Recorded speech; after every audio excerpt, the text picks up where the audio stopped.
ପୁରୁଷଙ୍କ ତୁଳନାରେ ସ୍ତ୍ରୀ ଯେତେବେଳେ ଶାରୀରିକ ସମ୍ପର୍କ ବନାଇଥାନ୍ତି ତେବେ ସେ ଏଥିରେ ପୂରାପୂରି ଭାବରେ ଲିପ୍ତ ହୋଇ କରିଥାନ୍ତି। ମହିଳାଙ୍କ ଗୁପ୍ତାଙ୍ଗର ଗଭୀରତା ଅଲଗା ଅଲଗା ହୋଇଥିବା କାରଣ ପାଇଁ ପୁରୁଷଙ୍କୁ କରିବାର ଆନନ୍ଦ ବି ଅଲଗା ଅଲଗା ମିଳିଥାଏ।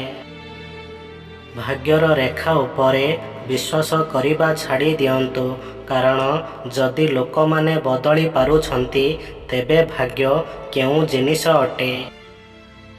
ଜଖମ ତାହା ଅଟେ ଯାହା ଲୁଚାଇ ଦିଆଯାଇଥାଏ, ଯାହା କୁହାଯାଇଥାଏ ତାହା ତାମସା ବନିଯାଇଥାଏ। ଯଦି ଆପଣଙ୍କ କରିବାର ସମୟ ବହୁତ କମ୍ ହୋଇଯାଇଛି ବା ପାଣି 2ରୁ 3 ମିନିଟ୍ ଭିତରେ ବାହାରି ଯାଉଛି, ତେବେ ଏହି ଉପାୟ ଆପଣାନ୍ତୁ। କେବଳ ଗୋଟେ ପାନପତ୍ର ନେଇ ସେଥିରେ 20 ଗ୍ରାମ ଖମ୍ବ ଆଳୁକୁ ଛୋଟ ଛୋଟ ଖଣ୍ଡ କରି କାଟି ସେହି ପାନରେ ରଖି କରିବାର 10 ମିନିଟ୍ ପୂର୍ବରୁ ଚୋବାଇ ଚୋବାଇ ଖାଆନ୍ତୁ ଓ ସେହି ଛେପକୁ ଢୋକି ଦିଅନ୍ତୁ ଓ ଏହାପରେ କରନ୍ତୁ। ଏହାଦ୍ୱାରା ଆପଣଙ୍କ କରିବାର ସମୟ ବଢ଼ିବା ସହିତ ଆପଣଙ୍କ ଗୁପ୍ତାଙ୍ଗ ଅଧିକ ସମୟ ପର୍ଯ୍ୟନ୍ତ ଟାଇଟ୍ ଓ ଠିଆ ହୋଇ ମଧ୍ୟ ରହିବ।